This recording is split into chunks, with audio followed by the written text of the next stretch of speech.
Welcome back, guys. Well, I have done the strut bars in the front and the rear. I've done the sway bar in the rear, and finally I'm going to finish it off with the front. I've got my white line right over there. Now let's jump under here. Of course, I've already got it jacked up so I can get under there nice and easy, just like I did the rear. I'm going to jump under there and let's get things started. It's going to be a bit more difficult than the rear. More stuff needs to come off, but should be no problem. I got a new tool. I got a big boy impact wrench. Because I'm in an apartment, I don't have any of my air tools, so I got myself a bigger version of the Rigid that I have. This one is an actual impact wrench, so taking things off, I can get about 600 foot-pounds of torque getting all of the rusty crap off. I wish I had in the rear, so I didn't have to cut anything off. So for this one, I'm gonna have that big boy, and hopefully this should be a breeze. So here we are laying under the car, and of course the first thing that needs to come off, if you still have yours, is this big plastic, I guess I'll call it a shield, that goes underneath here. You take this off if you want to do your oil. I've shown how to take this off in one of my last videos, so you can watch that if you want, but this whole thing needs to come off so we have access to the sway bar across the front of it. All right, so underneath the car, you can see all the way, this is on my right side. You've got your end links over here, just like in the rear, and then it comes around, and this is your sway bar that comes underneath. This is what we're gonna have to take out, and then it comes up under here. The reason why we gotta take this out is to get these off. So then, same thing as the rear, we got 12mm bolts to take this clamp off, and then it runs across here. We'll have to take this one off, 2 12s there, and there.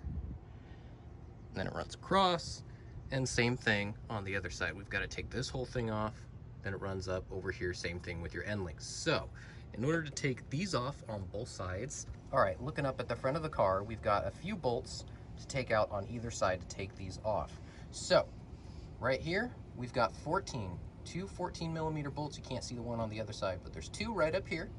And then if you follow it around, then you start getting into the 17mm. So you've got one here, here, and then if we follow it up, we've got another one right here. And then if you follow it all the way back, we've got another 14 back there. So on the ends, you've got the 14s. In the middle, you've got the big boys. And as you can see, those are not the most beautiful looking things in the world, which is why I've got my big old Ugga Dugga over there. Pop those off, no problem. And on the other side, you've got the same thing. So we're taking off this bar that goes all the way across up until there.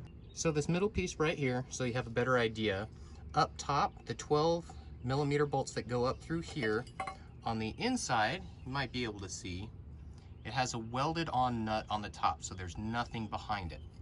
The ones down here, on the other hand, if you look back there, there isn't anything. So those, let me grab those actually have a little nut on top of the bolt that you're taking off. So for the bottom ones, you're gonna have to put in a wrench or something behind there in order to grab that while you get another one out here and back it out. Other than that, those 4 come out, and that gives me much more room for my sway bar. Now this is one of the nastiest looking bolts up here. I'm gonna show you how awesome this thing is instead of getting a torque wrench under here. So I just pop this loose. Just like that. That one was actually pretty easy. I was having difficulties with the one up here, a lot of rust on that one, but this, oh, it's so worth the money. All right, so here are the big boy bolts. These things are massive. But once these are out, put that down. As you can see, they're right up in there. Once those are out, then you've got just a few things left for this thing to come down. So I'm right up here on the inside. There's the wheel right there. On the wheel well, you've got this plastic piece right here. It's just got a little clip right inside here. So all you have to do is take that out. That's not a huge deal, but we've got 1 bolt left. So if we follow it back, you're gonna see this. It is a big plastic thing. I've got the other side already off. So we've got this big plastic thing that goes all the way back. I've already taken the clip out of there. It's the same little plastic clips that are on the little shield up here. So we take that off, and then we can pop this out of the way, and we've got, boom, it looks like another 14mm right there, and I think that's the last thing holding this thing on. Nope, I lied. There was another hidden one that I did not see based on my location. So once I took that one down, you can see now it's all hanging down like it's ready to come out. However, there is one more left, and it's right up here in the corner. See where that hole is right up there? Swing around, we take a look up in here, and we have got a bolt right up there. That's probably another 14 millimeter that I'm gonna get out, and that is the last thing holding this thing on because it's ready to go. Just got one more. All right, so I just finished taking both sides off. That one was really on there, but all the way back, no problem.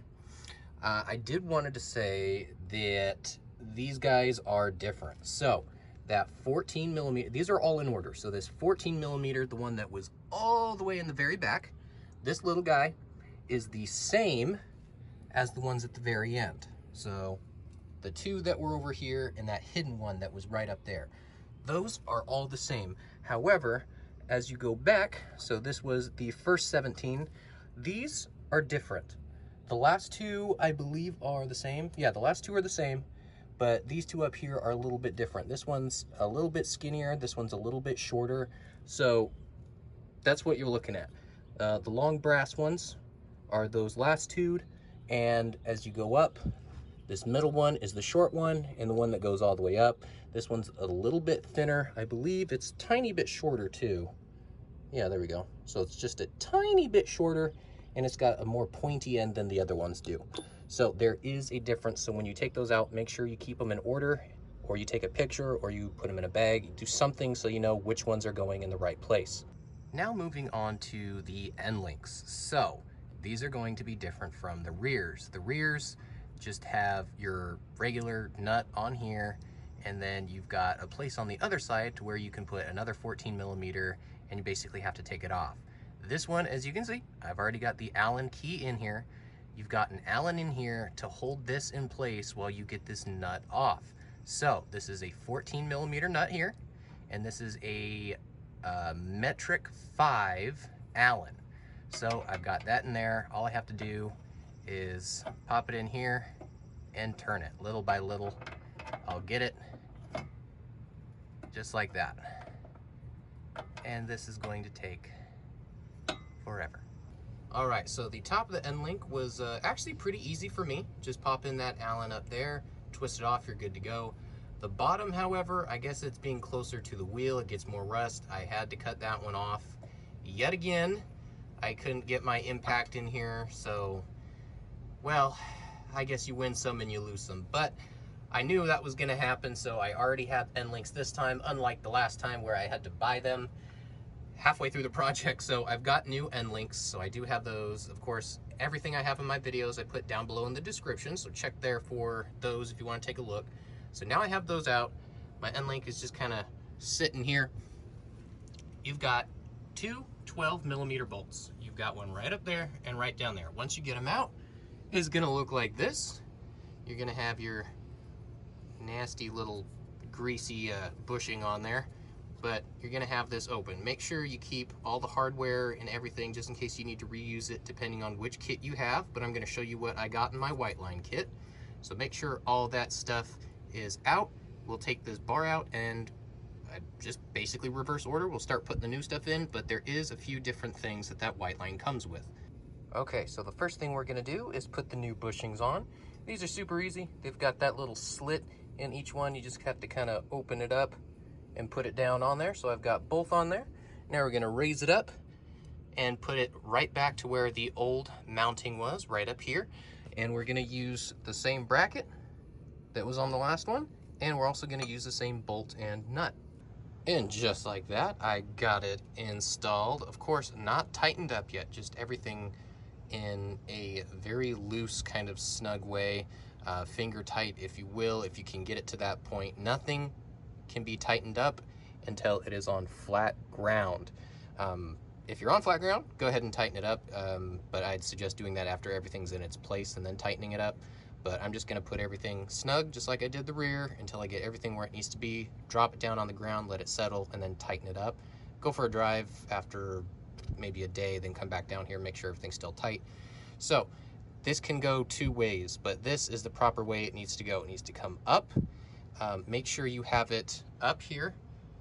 So it's gonna come, let me get down here a little bit better. So it's gonna come up between here like this, and then you're gonna put this on.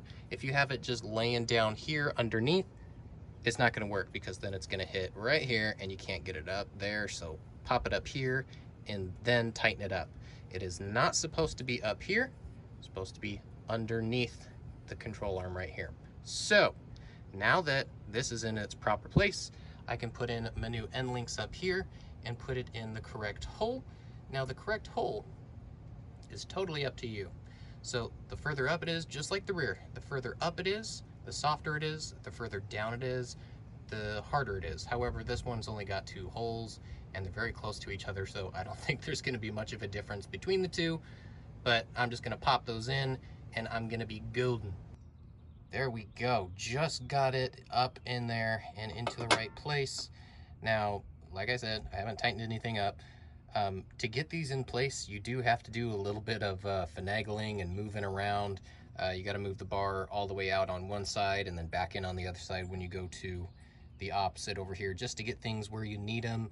Move it all the way down, move it all the way up. You really have to move stuff around to get it just right so they pop into place, but you don't need to do any sort of modifications. These are the Moog aftermarket ones, quite a bit thicker than the original, plus they have little oil taps in here so I can get extra oil in there.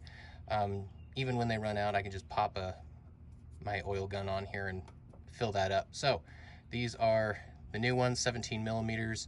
I'll go ahead and tighten up both sides, snug. And then the last part is I've got a little lock for these. So I'm gonna make sure it's even on both sides. So from here, and then same thing on the other side, make sure they're even left and right. And once I have everything there, everything is nice and snug, I'm gonna put the little locks on, tighten those, because I don't need those loose for any reason. Those are gonna go right at the end. They're gonna come right here and then just a few millimeters out, just so this sway bar doesn't move back and forth too much. It's just a little extra precaution. So let me get that all done. So now that my end links are in, and these are snug into place enough to where I can grab this and move it left and right to make sure there's enough distance between here and there's the same amount of distance here that it is over here on the other side, is as equal left and right as you can possibly go. Right in here, we're gonna put these little locks in that they supply you. Now this keeps it from the sway bar moving too far to the left or to the right. It's just an extra brace. So you can see these little clamps, they've got that little Allen screw that goes through it and tightens them together. Basically, it's just a little clamp that you put on both sides right there, just like 2 or 3 millimeters away from the bushing. Just back it up a little bit and put it on both sides and tighten it up.